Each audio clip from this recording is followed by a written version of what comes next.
Oi, oi, all right. How's it going? I'm Grant. You're you. This is the Doodle Review. Coming through with a new album to give a spin, chat some fraff about, and then assign an arbitrary score to. Today, we're talking The and their album Ensoulment.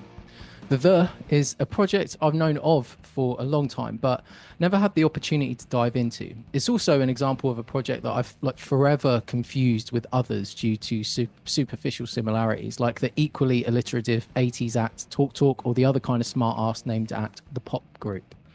I now know that the is essentially one man. It's Matt Johnson. Similar to a Nine Inch Nails or a Tame Impala, there are many talented people over the years that have contributed to the project and helped bring it to life. But it's Johnson who is the sole mastermind, director, and auteur of the band.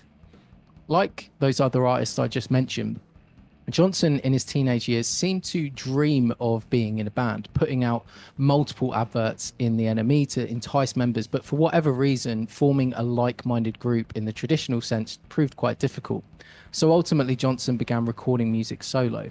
He played live, supported by taped backing tracks, until gradually he attracted band members. Adopting a traditional band name, or I mean, it's fairly untraditional, isn't it? But naming the project like a group, the were followed, reviewed, and discussed as a group rather than what they kind of were, which was a singer-songwriter project. And I've always thought that this is like quite a smart move for an artist within the alternative sensibility or category. In the 20th century, at least, solo artists always seem to be marketed and therefore pushed in a certain direction to align with mainstream expectations, whereas bands were able to be mysterious and allowed a certain level of artistic freedom. Anyway, that's the super abridged history, which you're not here for.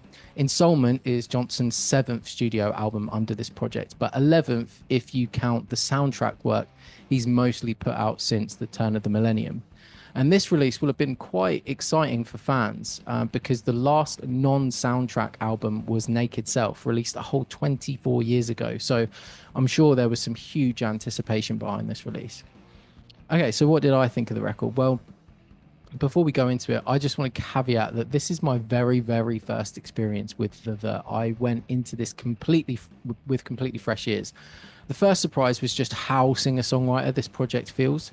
Based on the time period the artist did most of their most significant work, which was the 80s, I was kind of expecting something perhaps a bit more rooted in new wave or having a goth or new romantic sound. Like I would hear something reminiscent of The Cure or perhaps more of an art pop kind of vibe like Peter Gabriel. And the latter isn't too far off of a comparison. I do pick up a similar sense of importance from this work in much the same way I did Gabriel's last release. But even that, I.O. had little flashbacks to that artist's more recognizable 80s hitmaker sensibilities. In the same way you think of Daniel Day-Lewis being a serious actor, this album gave me the sense of the as like a serious project for serious people. And that's not a knock. It's just that almost solely piano driven and very hushed, tense arrangements immediately created a sense of prestige, the same sense I get when spinning a late period Leonard Cohen, Bob Dylan or Scott Walker LP. And I needed to adjust to that. But once I'd acclimatized to the style of the album, the next thing that kind of hit me or washed over me is the absolutely exquisite production. The sound of this record is flawless. Every instrument and how it's captured, the effects used, how it's mixed, just complements every other instrument perfectly. This is clearly the work of a master craftsman, someone that can not only nurture songs, but just knows how exactly to capture and then embellish those songs to bring them to life in the way that they hear them in their head. On an auditory level, it's a genuine delight.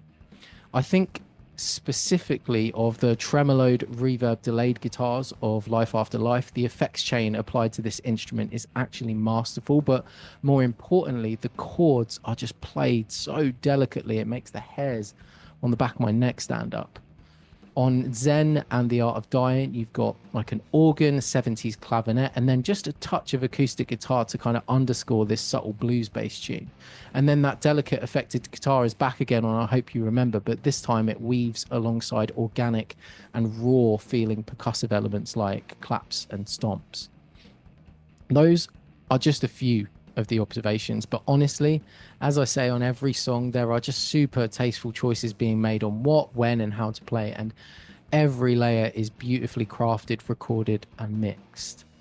So let's then get on to the downsides. And this is going to be just my personal tastes, and it's where I'm probably going to lose any potential, Gen Xers watching and maybe create some distress in the same way my thoughts on The Cure and Peter Gabriel did. But the part of this album I just couldn't warm to or connect with were the vocals.